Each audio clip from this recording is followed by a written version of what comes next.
didn't think you'd want to keep going. I could never be a comedian because I laugh at my own jokes too much. That's something I noticed that I really wanted to stop doing. Is laughing at your own jokes? Laugh at myself.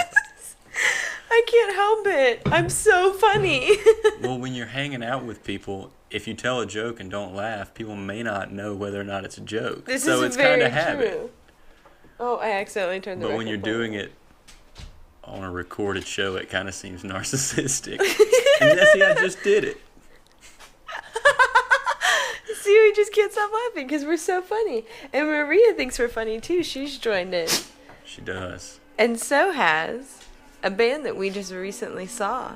In Auburn, Alabama. This is a band called Luthi I out thought of you said Nashville. you were going to start with Analog. Is this not the right song? This isn't Analog. Oh, we can start no. with this one. Let's go with it. I don't know what this one is though. I don't either. Alright, well, we're going to take a look. It's the one before Planets. This is the Stranger album by the band Luthi. As we said, they're out of Nashville. It's a pretty new and up-and-coming band. We had the awesome opportunity to hang out with the lead singer a month ago now, probably more than that, at a wedding. So we thought we'd give them a shout out now that we just recently got to actually see them in concert. But you're right. This is obviously so good.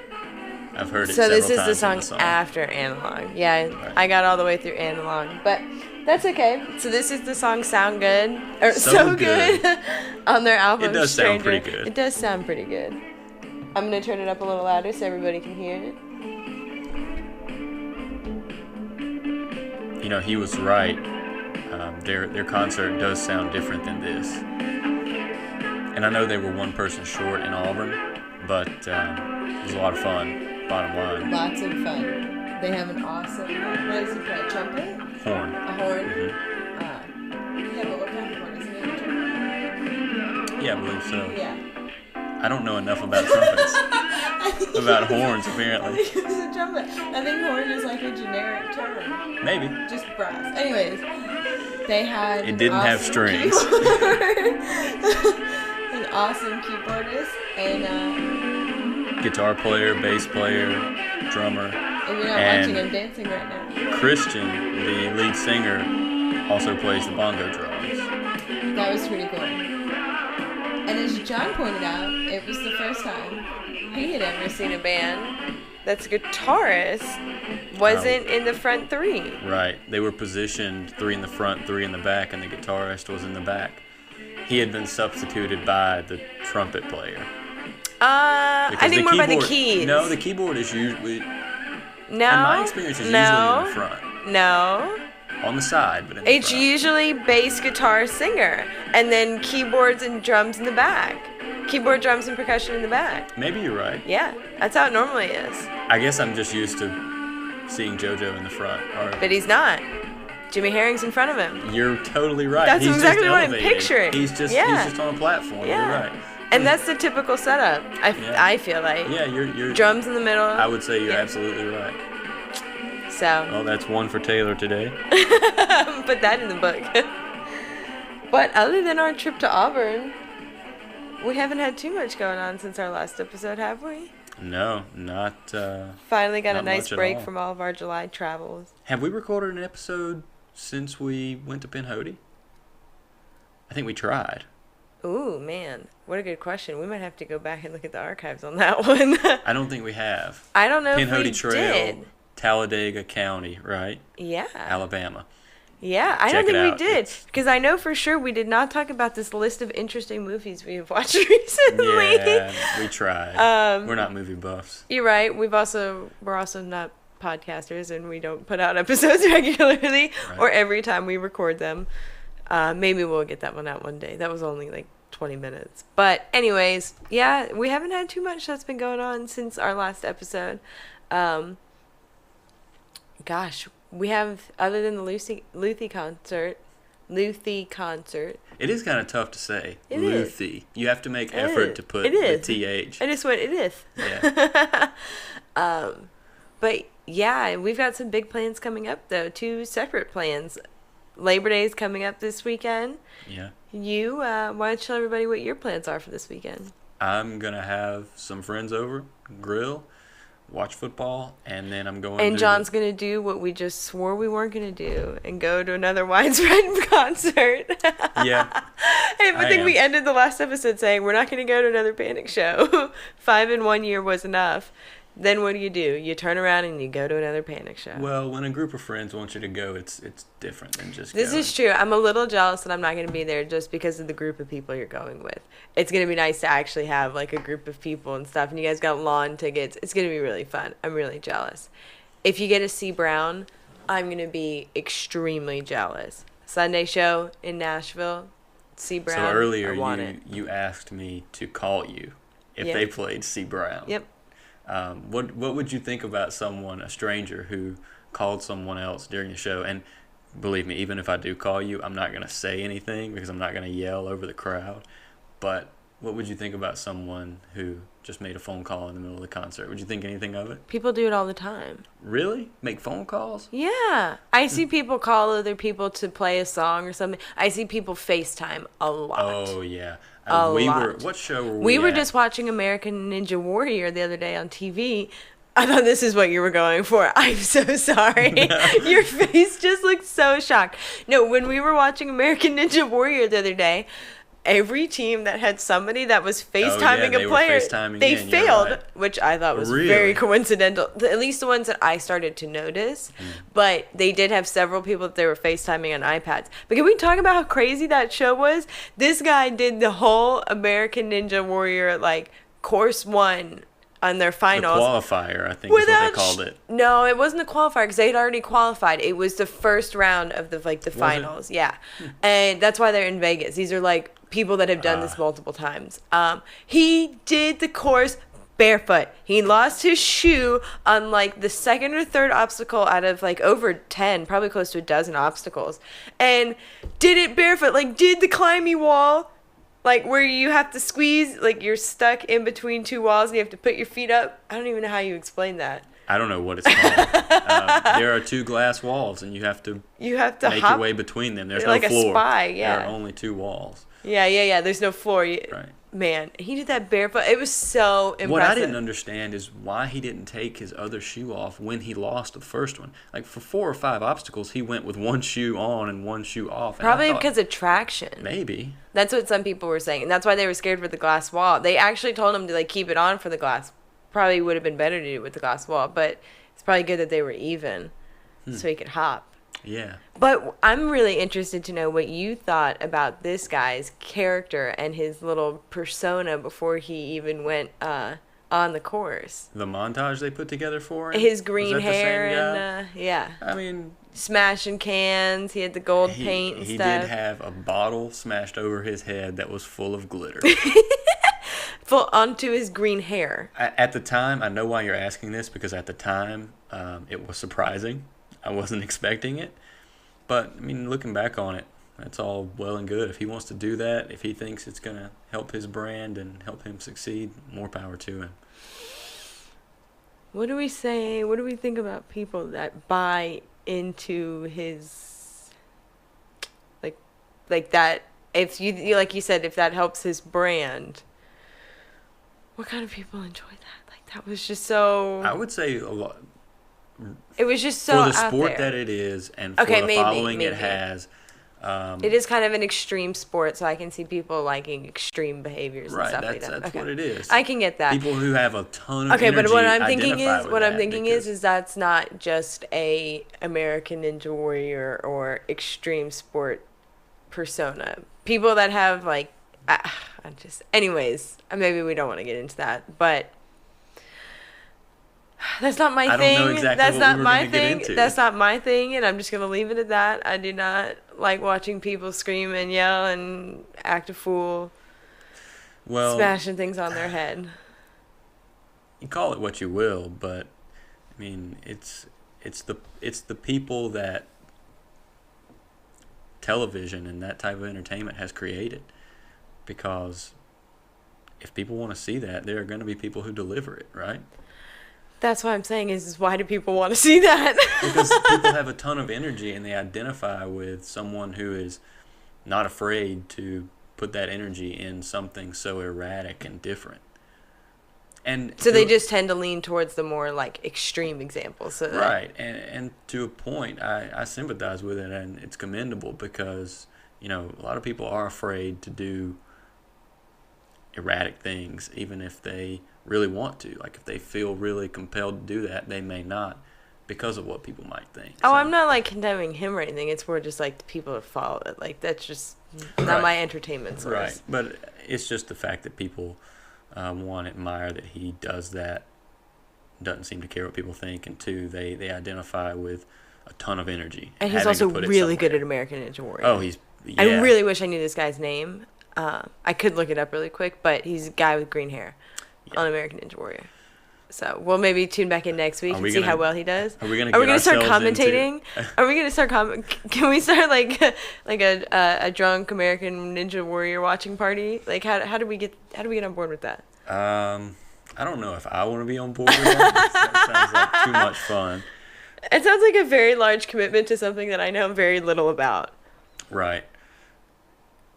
I guess you have to think about how differently people would receive the invitation to an American Ninja Warrior party and like a Sunday football party. Yeah, what kind of audience are we going to draw here? I pick drunk American Ninja Warrior party. What are you guys doing? You're drunk in the middle of the street playing American Ninja Warrior. If only I could find that many obstacles to jump on. Oh man, that'd be so much fun. It looks like such a fun course. There is a place that's pretty close by here, but you popped your knuckles on the. Oh, I am so sorry. There is a place nearby here, but I have recently become like hyper aware of like when I could possibly look like I'm a little too old to be in a place that I'm in. Chuck E. Cheese. So like you always wanted to go to that trampoline park. Oh yeah. Yeah. See, I think we're a little. See, but we're not. Like we're at that awkward age where we still kind of look like teenagers. Okay. Here's the line. If you're at that place and you're not obviously having fun with what's there, then our age might be too old to be there. But if you're there having fun, no matter what age you are. As long as you're with somebody else, too. I don't think so. I think you could be totally by yourself no matter what age you are. And if you are focusing, if you're really there to have fun, I don't think anyone would question you. Because you'd be able to tell someone who's there to have fun and someone who's not. That's true. But like I was going to say, we're not quite at that age yet where it's creepy because we still kind of look like teenagers and stuff. And so I think we can like slide on something. We still kind of look like teenagers? Yeah. I do get ID'd a lot. I was going to say I do at least. But do you nearby have one of those like obstacle course type places and it's outside? But I'm really scared I'm going to look like a creepy like person if I go there. No. Why is there an adult running around with a bunch of children on the play set? She's living. Livin. I used that as an introduction for a journalism piece in school, not knowing that was a quote from a movie. Really? Yep. What movie is that from? Dazed and Confused. Yes, I've never seen that. It's a good movie. I enjoy it. Is it Dazed and Confused? Mm-hmm. I think so. You think so? Anyways. I think so. Like we mentioned earlier, we are not movie buffs. So. No, we're just a couple of nothings that know nobody. Nothing. We don't know many people either. Yeah, that's why we haven't had a guest in a couple episodes. So we don't know movies. We don't know grammar. We don't know nobody. What do we know, John? That's the most difficult question that you could ask. Yeah. I think that question actually derailed an earlier episode, one that before we even published our first one, when we were just sitting down trying to record a few. It's been kind of difficult. I mean, it's not easy to sit down and just talk without. No, so we don't edit any of our videos. If we do, it's very small edits between changing batteries or things like that. So it's. I don't want to say it's pressure because it's not really pressure, but you realize it's more difficult than you think. That's very true. I have gained a lot of respect for radio talk show hosts. That people that do that every single day, it's really impressive. But I hate to seem like I'm attacking radio, but one thing that I dislike about radio talk or talk radio, whatever you choose to call it. That darn talk about radios. So one of the things that I really dislike about talk radio is how much just dead space they have to fill, and most of the time I dislike the way they choose to do it. Yeah, you know what they choose to fill it with? Advertisements.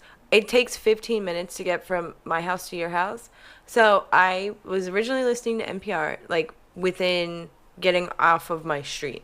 And I didn't like the piece they were talking about. But anyways, so I Taylor changed just it. rolled her eyes for those of you who aren't watching. So I changed it to this local talk radio station, and the entire time it took me to get from my neighborhood to the interstate to your exit, which is like roughly about like 8 minutes of the drive, was all advertisements. Every single one of them. So then I was like, as soon as I started to get frustrated, then the jingle comes on. I'm like, all right, he's going to talk. He comes on to talk about a sponsor of the show. Then they go to a commercial break. Then they go to a news break. Then they go to another commercial break. And then he comes on. And I'm sure that happened as you were pulling Oh, up yeah. almost. Oh, no, as I pulled up. See, I love to call radio stations, but I can't do it because I'm never in the car. Oh, and dude, for it the takes time hours to call get in. involved It in a takes conversation. hours. It takes hours. Well, it takes hours to get on to the talk show because Right. they take so many breaks that you Well, have to I stay don't- on for like 4 or 5 breaks. I will say, so I have 2 examples that come to mind. The last radio station I called into, which was here in Birmingham, it did take a little longer than I thought it should to get on because of the commercial breaks. But there have been a couple other times where I've managed to call in at the very beginning of a segment, and I don't know whether it be the place in line I was or something else, but get in I don't line know why I pretty quickly. immediately felt the need to judge you on the fact that you've called into a radio station. Maybe it says that I get too involved in. But this is actually a question I've kind of been grappling with lately. Because you have also been reaching out to people via Twitter, direct messaging. You've reached out to a podcast that you like. You've reached out, I'm assuming, a couple of strangers. They were people, right? It wasn't a company. Is No what I'm getting. bots. No, I meant like it was a person, not a company or Right, a podcast or something. right. Okay, so you've engaged, and A lot of people don't answer. The ones who do have their inbox open. But anyway, continue. well, this is something I've always like really thought about because with our blog that that we also run on the side, we've been talking about writing Yelp reviews and things like that for some of the businesses and places we've really enjoyed, excursions we've taken. And I've always viewed it as like, oh man, who writes Yelp reviews? Or like, who writes reviews on the internet? And I have a really hard time taking some of those comments seriously sometimes because I think like, okay, these are like the extremes of these people that are going on the internet and stuff. But I also feel the same way when you're like reaching out to somebody through social media. And I guess I really shouldn't have that same sentiment towards. Is it a skepticism? I really want to make fun of you. I really just want to go like, you're reaching out to somebody over the internet? Like, come on. Like, you and I don't know why I have this because I realize it's another person on the other side. It's just really weird to me when I think about like the people that hide behind like internet accounts. I don't know. So I will say the one individual that I've reached out to that has answered me is an anonymous account. They don't have their name listed at all, but it's the only account that has actually responded to me. A lot of times I'll message people, it's always things that I see retweeted or liked by someone I follow. It's always strangers. I never DM the people I follow because 1, they're either too big to accept inbox, or 2, it's someone I know and I just give them a call or send them a text and ask them what I was thinking. But I started doing the DM thing. Sliding into the DMs. I started doing that because some things, I don't know, some questions that I have, it's not that I'm not comfortable putting them out in public. I think the answer might be altered in public, if that makes sense. This is actually This is a really great transition into another piece that I wanted to talk about. But first, I wanted to like comment on the fact that I'm thinking about people that also are like, you the type of person that when like a news company or somebody like tweets something out that you like reply tweet at them like, oh, actually, blah, blah, blah, and like rebut. Right, I do. And see, I don't know why I feel the need to make fun of you. I do it. So I've been made fun of the most on social media when I rebut something that the Oxford Police Department tweets, because they have a fervent following. I don't know if I use that word in the correct context. Yeah, I guess. But they have a fan base. Yeah. And I didn't like something that they tweeted because I thought that it incriminated the person who had just been arrested. And I thought it was a legitimate concern. And I was put through the ringer by their followers. See? Oh, and professors too. How do, like... I am apparently missing some passion in my life because I do not have that burning, fiery desire to reach out to somebody through a social media platform and tell them that they are wrong in what they're doing, or tell them anything. Because I don't like but it's not even just that. It's just like I really don't have something, and I really think that I like respect people that have this sort of burning, fiery passion for something, because good for you to stand up for what you believe in, but like, man, you gotta chill a little bit and don't do it in such weird ways over Twitter. Well, there's no other method for some of these I things. guess maybe that's what I just need to get used to, but it just seems so weird to do it behind a computer screen or phone screen. If every person that I think, you want to know why it bothers me the most? Why? Because I know that most people are having that conversation while they're in front of other people. That's what bothers me. I don't think I would mind it if I was just imagining one person individually sitting in a creepy dark room sending tweets. It bothers me that I know that most people are doing this while they're in person in front of other people. That bothers me. But you don't know that. That's an assumption. You're right, but I bet you I could do a study and it'd be like 70% of people are in public or in front of other people. Maybe. And if that's the way you see it, that's okay. I mean, I see it that way because most people don't have these conversations in person, and that bothers me.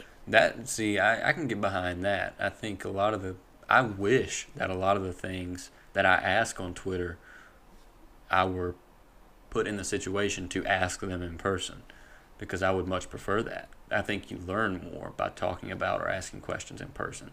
There's just there are certain things you can't convey through written text. But to go back to something you said earlier, a lot of people do reach out to tell someone that they're wrong, but I feel like more people than you know reach out just to ask questions, just out of intrigue. And that's most of the things. So if I find myself writing a statement on social media, I immediately rethink it, because it...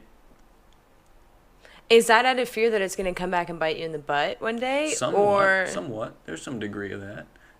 I think that's warranted as well. But it's also just the fact that knowing that this statement right now seems right and it seems foolproof, but there's some way that I'm not thinking about it that makes this statement wrong, and I need to think about it more. And what I try to do is boil it down to a question. Like, find a question to ask about that statement that I can't answer. Is that why your questions are always so broad? Yes. And nobody knows what you're talking about because you've gotten away from what the actual topic was? Most of the time. You should ask the first question, the original question first, and then get into a deep philosophical question, because then maybe it makes sense. Maybe. Because you just throw questions at me like, what was the one that you wrote down in your little notebook about? Are we attracted to people because of their... the potential that we see in them? I just looked at it, and when you texted it to me, and I went, what? I went, can I have some, like, context, explanation? Like, but that's what's fun about it. There's no context. It's just exploration. But it's not fun when I don't know the thoughts going through your mind, John. But speaking of which, you brought this up a minute ago, and you said that you feel John McCain. No. We did not bring that up. I'm joking. No, you brought this up earlier about your social media possibly biting you in the butt. So I listened to a really interesting piece talking about, oh my gosh, what is that woman's name? Um, oh, oh, the one that released all the tapes. So earlier we mentioned that no, we no, don't no, no, edit no. our podcast. What's her name? What's her? Omarosa. Yeah, thank you. I don't think that's her actual name. All right. So, anyways, I don't know enough about her, but that's not the point of what I was going to talk about because I could not. Whatever you were about to say about her, I could not answer for you. All I know is most people just refer to her as a reality TV star, but.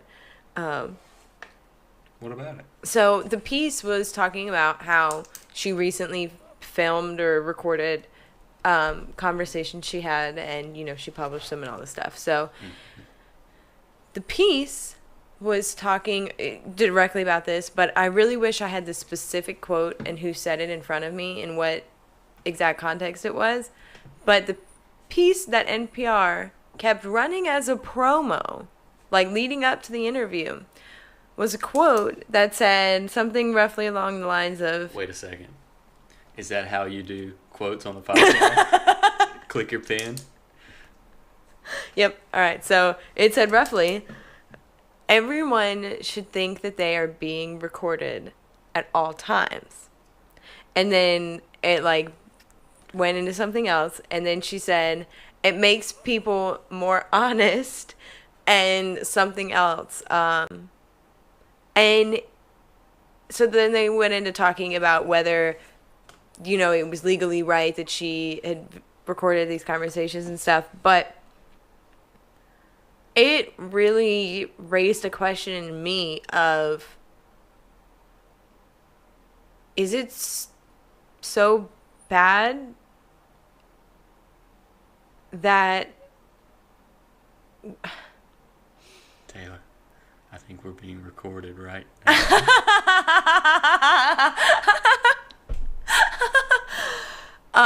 That was really good, John. No, it really made me think about, first of all, is that really what it takes for people to be honest and truthful with people, is being recorded? But then again, it made me think, if surveillance and videoing is going to make people be more honest and live under that lifestyle, then is it a bad thing? I have a question. Yeah. Does it make people more honest, or does it just make better liars? If you were under a 100%, if you were constantly being recorded at all times of the day and you had no way to hide anything, how could you be dishonest? Well, in that extreme situation, you couldn't. But given the environment that I see our surveillance,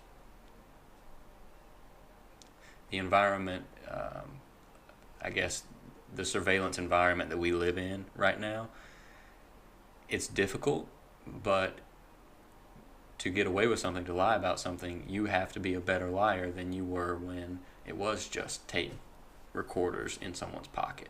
And that's the trend that just inspired that question. In your extreme example, I don't know that it would be possible. People would still try. So you just think people would adapt, and there would just be people just would be better liars? I still think people would try, even in an environment where it was guaranteed, like whoever it was recording you made it very clear, you can't hide anything.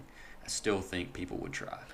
So do you think that if we were under a 100% surveillance state, that Trump could have gotten away with paying off those two girls? Because he got that close. And I'm still not convinced. I'm still convinced there's something more to this, or there's absolutely nothing to this. I'm at the point of okay, they've been investigating this Russia stuff for, 2 years now almost? More than a year at least. Mm-hmm. If they haven't found anything yet, and all they can find is that Trump in some way was involved in paying off some women so that it didn't get leaked out before his campaign. If that's all they can find, wasn't it some tabloid magazine found it out before the freaking CIA and FBI did? Come on, this isn't If that's all they can find, there's either got to be nothing or they're not digging deep enough. So you asked earlier, would he have gotten away with it? Or would he have done it? I actually think in a 100% surveilled life, he would have done it. I'm not going to lay out the situation because I don't know what being surveilled 100% of the time would be like. But I will say I don't think it would be as much of an issue for him as it is now, where we're not surveilled all the time, and he had the opportunity to pay off those people who might damage his campaign. I think it would have been out in the open. I think it would I almost see it as being common practice, as if. Well, I think that's what I honestly think that's how she should handle this right now. It's just, he just needs to come out and be honest and be like, yeah. It's too late for that. I mean, you've lied. I mean, maybe that's all. Maybe you're right. Maybe that's all it is it's just too late. But I just don't understand how some things seem so obvious to just come out and be like, dude, I didn't do this. This is what actually happened. Like, why some people, especially politicians, don't just come out and, like, clear the air. Like, just come out. Like, if Trump just came out and said, like, yeah, I was involved. I helped pay those women off. I'm really sorry about it. I really wanted to be president. People would be like, all right, man, you're not the first one. That's all right. I mean, look, it's not cool. We don't appreciate it. Don't do it again.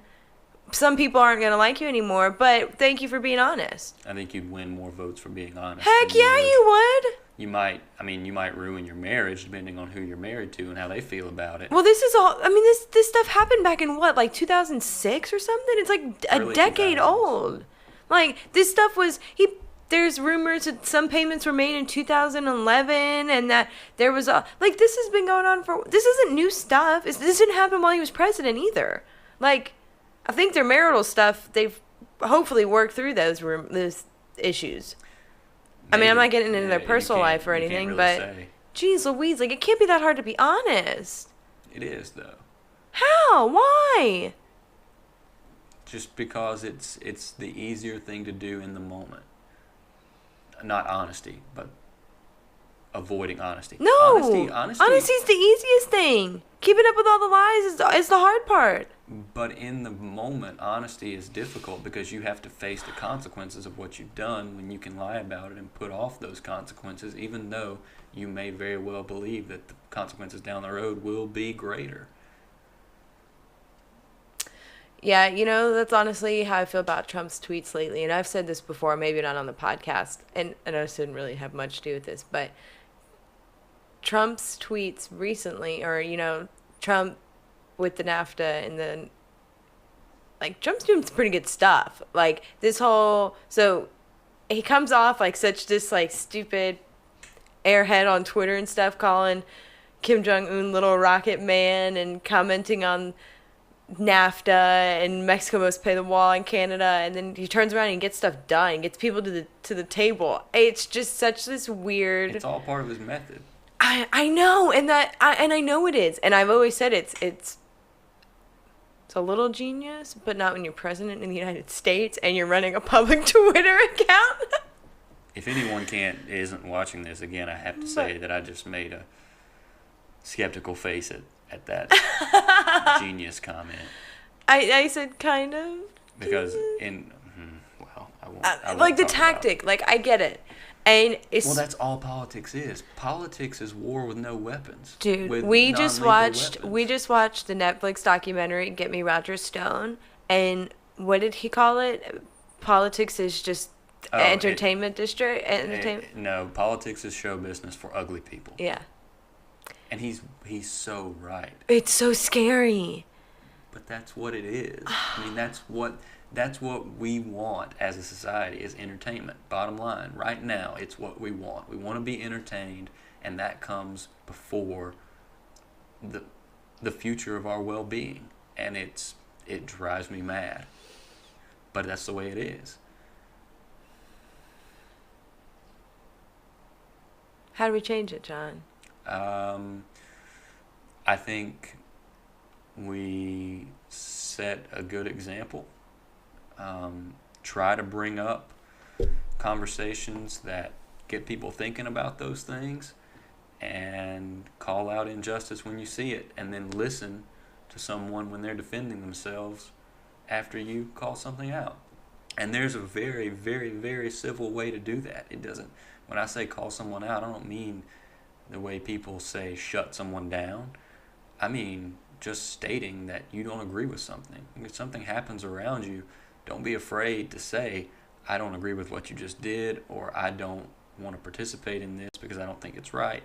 Don't be afraid to tell people how you feel about things, and don't be afraid to voice your convictions.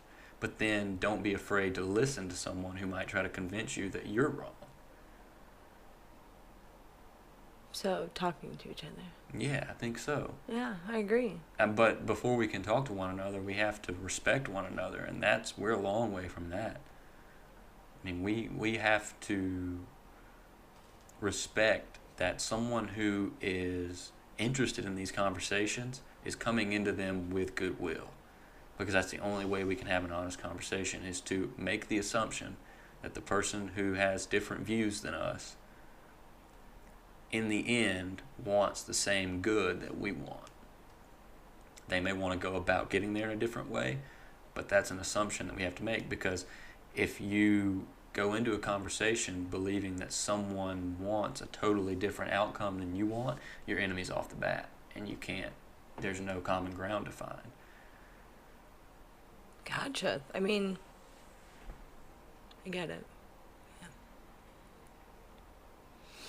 I really wish I were better at talking to people, but I mean, you tell me that I talk to more people just on the street than, I think you've said that before. Yeah, you do. You talk to a lot of strangers. I mean, But you don't talk to them to, like, have full-on conversations. You talk to them because they're, like, sitting on the side of the road in a convenient spot next to you. Yeah, but that's a start. I guess. You know how weird it would be to go around and just start conversations with people? No, I've thought about it. It'd almost be viewed as taboo. People No, it would, question 100%. People would look at you like, why are you even talking to me? It's not even starting a conversation. If you walk up to somebody and just say, hello, how are you doing Some today? people don't know how to take it. They would literally look at you and be like, Hot enough for you? what? I have to look up from my phone. Go Talk to see you? Ben Bailey. Yeah, we did talk about Ben Bailey in that We one did. episode. Ben Bailey was really good. But I'm just saying, But you're like... right. You're right. We've gotten so used to not having to talk to people. Because talking to people who believe different things or have different lives, just people who have a different life than you, sometimes it's difficult. Because when you accept that you're just talking to another human, another person who is nearly just like you, and they have ideas that are different than the ones that you're convinced of, that's challenging. Because you either have to discredit them as a human, or you have to put their critique against your own beliefs.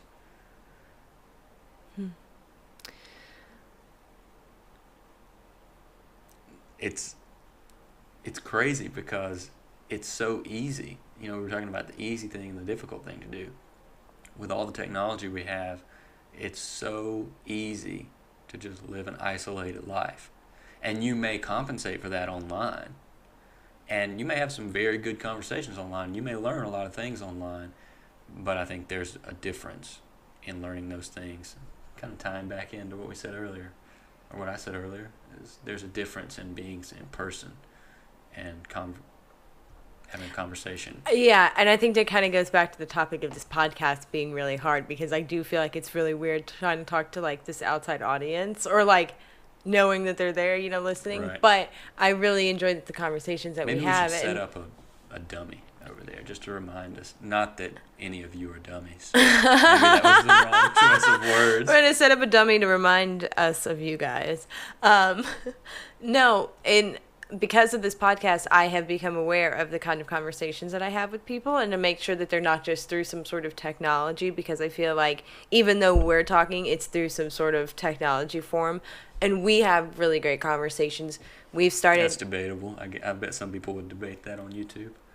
Oh, I didn't mean like great context-wise or No, like between me and you. I just mean I we have understand. conversations. Right. And I've started to make a very, very conscious effort of keeping the television off or turning it off, especially when like your roommates or my roommates walk in, and making a very, very conscious effort of asking how their day was, because I realized there was quite a time that we would all walk in the house, nothing would be said more than like, "Hey, what's up?" And then you sit on the couch, watch TV, like go to your phone, like nothing more than that. And so I realized that we just, I mean, I don't know if it's because we're so comfortable with each other or what, but that we weren't having very meaningful conversations amongst us, and we spend the most time together. You guys are the people I spend the most time with because I don't have a real desk job. But Is that one of the roommates? I can't see anything. I don't think so, judging by Maria's reaction. And so I started to make a conscious effort of it when I've been out in public. And so recently I had to take a, I guess you call it a courtesy shuttle from the car dealership to my house. And I purposely made like a very conscious effort to like not look at my phone, to like actually engage with the people that were in the cab with me. And the two people that were in the cab with me were fascinating people. The three people. I mean, the man that drove me was fascinating enough. He had been a pastor for 45 years and was just driving the car for fun. And then I had this woman next to me who worked at our local botanical gardens in this nonprofit that holds events to raise money for local issues. She said she was currently working on like a literacy council event and stuff like that. So she was really cool. And then there was a neurosurgeon whose wife works at our local radio station. And I was like, what the heck? This is so cool. Like, people don't, and I know that we've said that this is the point of our podcast and stuff, but people don't realize how cool other people are around them. Like, and had I not been in that, and you and I are we do this every time we're in an Uber, we always make sure we ask like our Uber driver where they're from, how long they've been there, like blah, blah, blah. We've had fascinating conversations with our Uber drivers. And this guy essentially was like my Uber driver, but a Subaru. I think it's Jim Burke Subaru. I don't even know the name of it. Is he a Subaru driver? Subaru. Subaru. Oh, I get it now. But I just think people are really, really missing out on that. Like, it's really, like, really upsetting me at this point. Like, I've really been thinking about this for a long time now, and people just don't realize what they're missing out on. That, I mean, I hate to jump down this vein, and we don't have to, but I'll just make the statement that one of the things that I find valuable about organized religion is the fellowship that people get from it, because that, to me, that's the most important aspect of it, is something bringing people together. And I know that's kind of a rough time to bring up organized religion with everything that has been coming out lately, but like I said, we don't have to jump down that. I was just making the statement that I think it's very beneficial that people get together no matter what the cause, whether that be a religion or an entertainer or even a politician. That was one thing I could not believe on that was his name Roger Stone? Yeah, Roger Stone documentary, is there are political wookies out there. And if you don't know what a Wookiee is, Google like a widespread panic Wookiee, and it's like that stereotypical dirty hippie that has like big baggy pants, tie-dye shirt, hasn't showered, like, but follows around the band on like very religious, like everything is widespread panic for life or whatever. There are political Wookiees out there. There are people who go out like full-blown face paint, wear masks, like t-shirts, that follow somebody around. One woman said she'd been to like 15 rallies or something like that. She was selling trinkets, but yeah. Yeah, I get, they're selling trinkets at political rallies. You cannot say that's not a political Wookiee move. Like, come on. Wookiees sell those little pins that you put on your hats at music festivals. They sell t-shirts. What are they doing at political rallies? Selling trinkets and t-shirts and masks. Bumper stickers for sure. Oh, bumper. You know there are a ton of bumper stickers. Oh, you are right. They might definitely beat out the Wookiee crowd for bumper stickers.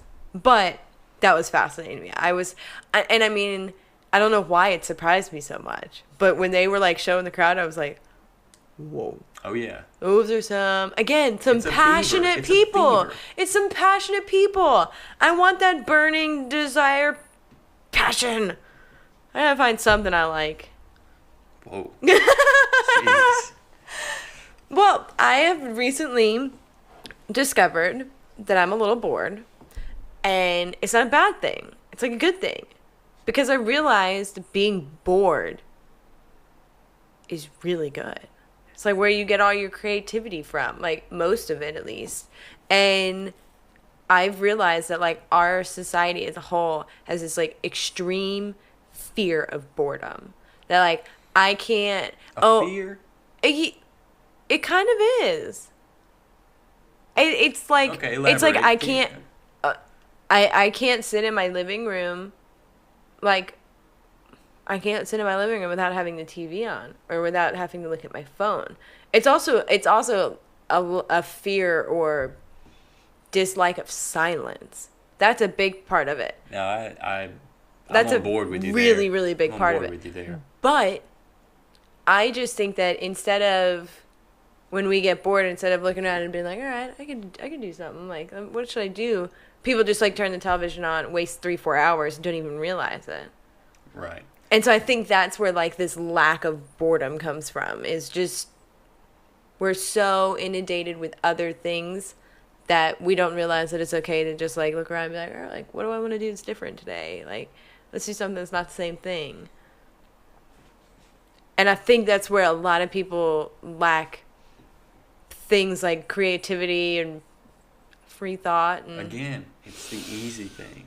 it is. It 100% is. It's so much easier to watch a television show. Oh my God, that makes 100%. Even that makes you think about something. It's so much easier to watch that than it is to actually sit in silence and either be comfortable or think about something. To actually explore something in thought is extremely difficult relative to watching a television People are show. so lazy. Well, you and I are lazy too. We're people. I know. I didn't say you and I excluded people are so lazy. I said people. Humans, capital H. Humans. Humans. Humans. You know what else I've realized is that I don't know if we have any right to like either study ourselves or study other things. I haven't quite gotten a grasp on this. But because we're like, kind of, but because we're part of the race, like human race. Right. For that those means of you who automatically thought the race, like the amazing race. Come on. That's a goal. Anyway. No.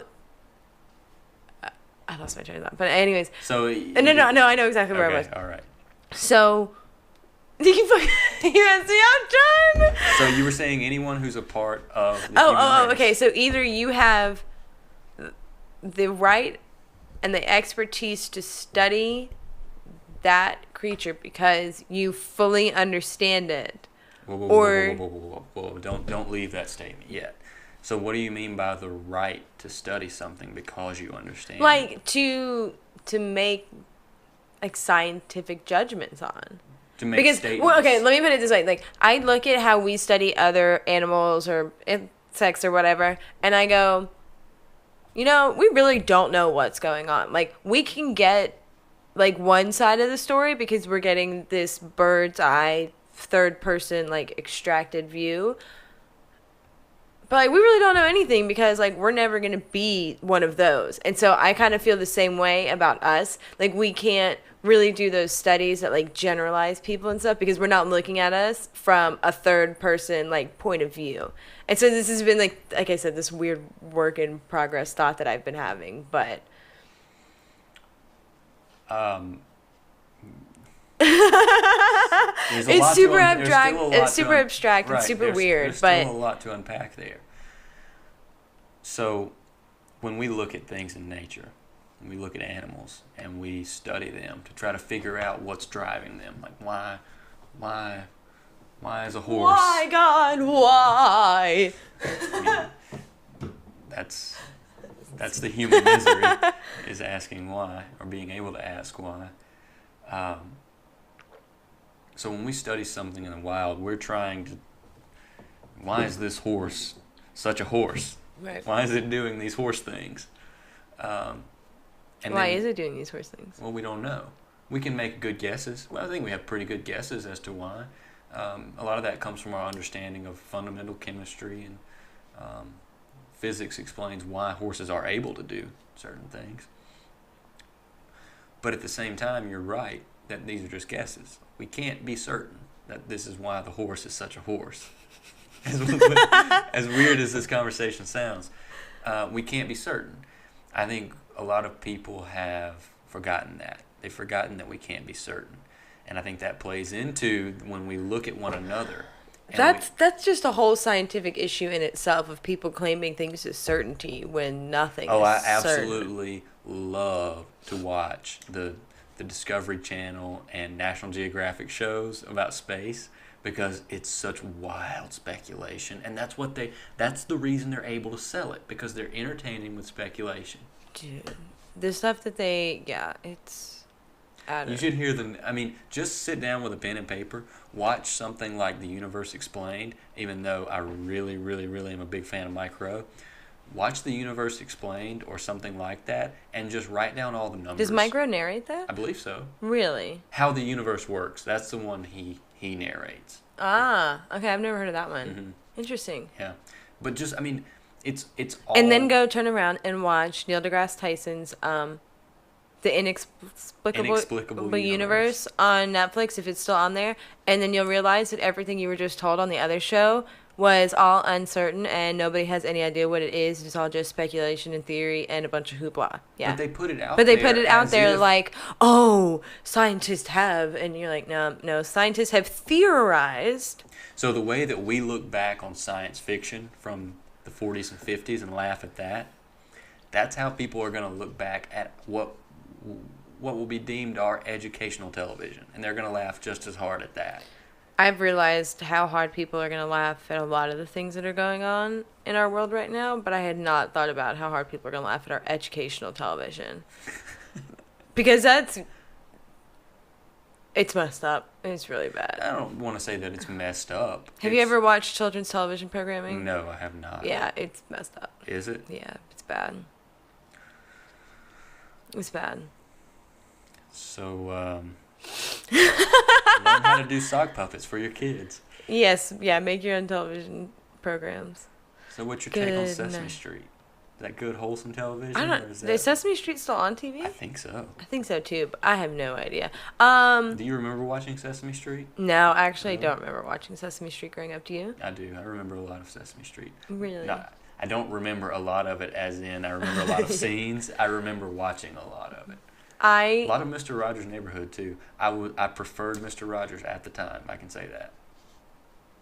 Oh, my God. That's like the first sign you're a serial killer. I don't think so. Like a child that actually enjoyed Mr. Rogers' Neighborhood. That's like unheard of. But it was such a good show. Like, he was putting forward such good No, it ideas. wasn't. I used to cry when my grandmother put it on in her house because she only had like 3 channels. And the other ones were like The Price is Right and soap operas. And I had to watch Mr. Into The Price is Right a lot. And then I'd have to watch Mr. Rogers' Neighborhood. I'd be like, I don't want to watch it. I felt like I was the normal kid. You actually enjoyed PBS programming? Oh my God, John. What's wrong? I sat there and watched it until I got video John, games. I really wish you told me this on our first date, because I probably would have just been like, okay, got up from the table and walked away. I don't think you would have. I would have. So, saw you at the liquor store the other day.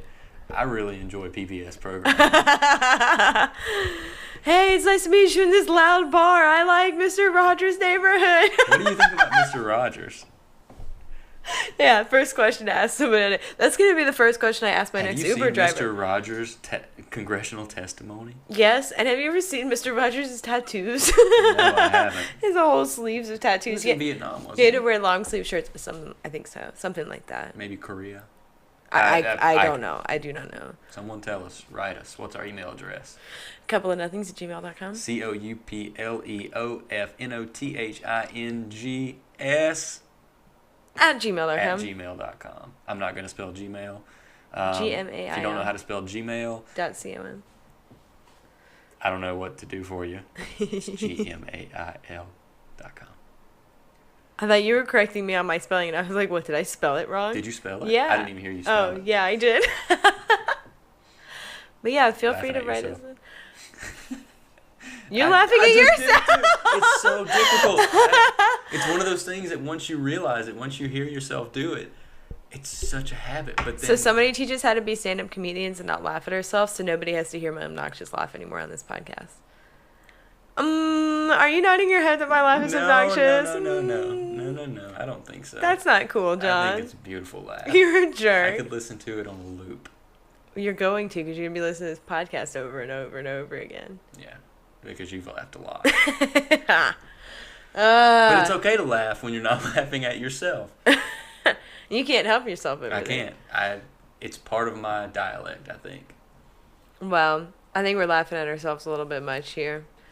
You ready to wrap things up here? I think so. I think if we got into anything else, we'd have to change the GoPro battery. Yeah, because I really wanted to talk about Elon Musk's crazy Twitter stuff and all that. Let's save that for and all the drugs that he just wants to take. Let the poor man go to Burning Man. That's all he wants. It's going on right now, though. I've watched the live stream. Not going to lie. Have you? I did click on the link, but it hadn't started yet. Show on the live stream? It hadn't started yet. Why aren't people walking around Burning Man with GoPros and just live streaming from a GoPro? Can you do that? Is that a thing? I don't think that's a thing. Live streaming from a GoPro? I don't know. GoPro, let us know. We'll sponsor you. I'd be happy to be on or the you project. can sponsor us, whatever you call it. And this is the song that John originally wanted to play. Again, we're back to the album Stranger by Luthi. This song is called Planets.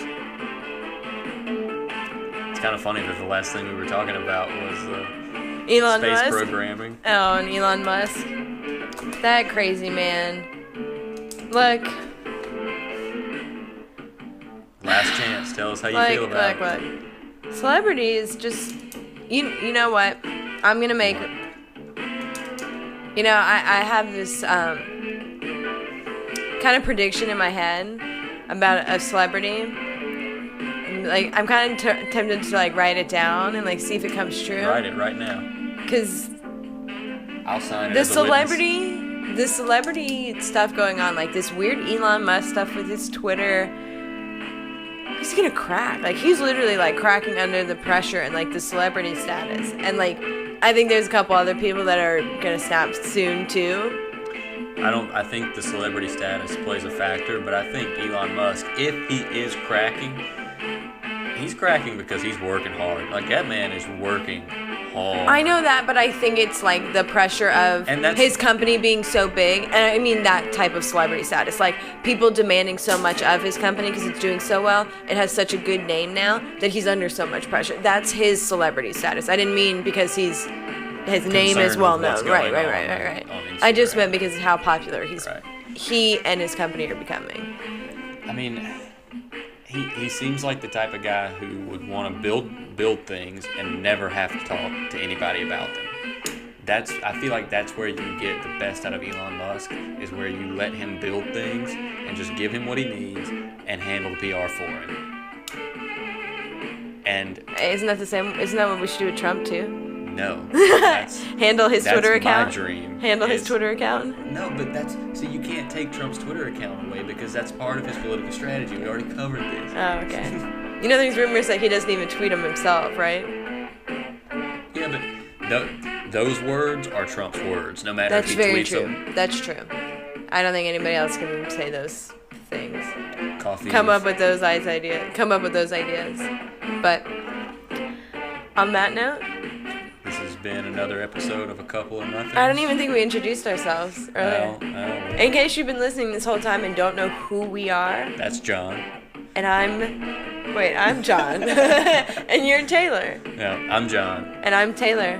And this has been... confused. But for people who are listening, they're not that confused. Nah. But, it's been another episode. It's been another episode of A Couple of Nothings. Write us. Send us an email. gmail.com.